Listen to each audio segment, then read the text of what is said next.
Une organisation, pour être recevable comme partie civile, il faut 5 ans d'existence. Donc a priori, cette organisation n'est même pas recevable. Mais le petit jeu, c'est que la recevabilité des parties civiles, elle se tranche en même temps que la décision sur la sanction et en même temps que la peine.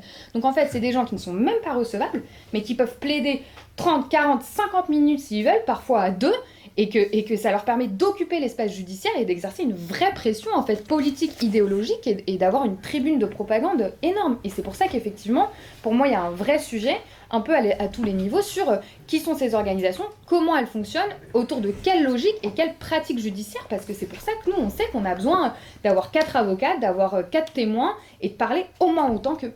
Depuis plus d'1 an et demi, il y a une vraie déferlante pénale qui s'exerce à l'encontre de l'ensemble des soutiens de la Palestine. Il y a une application depuis 1 an et demi, au pied de la lettre de la circulaire Dupond-Moretti qui a été rédigée dès le 10 octobre 2023 et qui était en réalité une injonction à tous les procureurs de France, c'est-à-dire à partir de maintenant, ceux qui disent ça, vous les poursuivez. Et on assistait à une mise en musique quasiment militaire, en fait, parfaite. 3 jours après, il y avait des centaines de personnes convoquées et c'est ça aujourd'hui à laquelle on assiste. C'est très très varié les profils. Moi j'ai défendu même des collégiennes, des anonymes, etc. Mais il y a aussi un volet particulier, et j'y reviendrai, de la persécution politique, dans le cas d'Anas et Rima notamment, mais aussi de la persécution de la presse. Il faut savoir une chose, c'est qu'en 2022, la Cour européenne des droits de l'homme condamne la France pour son infraction d'apologie du terrorisme et dit 2 choses. Elle appelle les juridictions nationales et en particulier la France à faire preuve de retenue dans l'usage de la voie pénale. Donc en fait, elle dit « calmez-vous » pour réprimer pénalement ce qui relève en réalité de propos.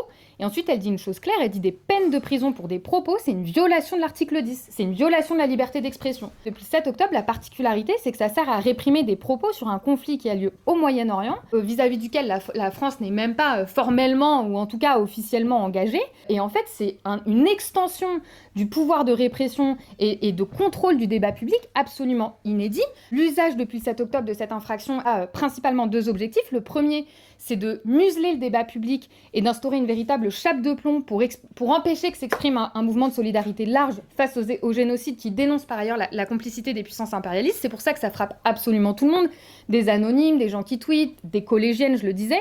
Mais le deuxième objectif, c'est aussi de cibler l'opposition politique et de taper en réalité sur des têtes qui dépassent. On veut en fait que sa poursuite, elle serve à dénoncer de manière plus large la criminalisation du soutien à la Palestine et cet usage complètement débridé de l'infraction d'apologie du terrorisme, mais on pense qu'il y a une triple atteinte à la liberté politique et à la possibilité de tenir une position anti-impérialiste claire. Une atteinte à la liberté de la presse, parce qu'il faut savoir qu'aussi Anas, il est poursuivi en qualité de porte-parole de Révolution Permanente et pour les positions de Révolution Permanente aussi comme média indépendant, et une atteinte évidente à la liberté d'expression.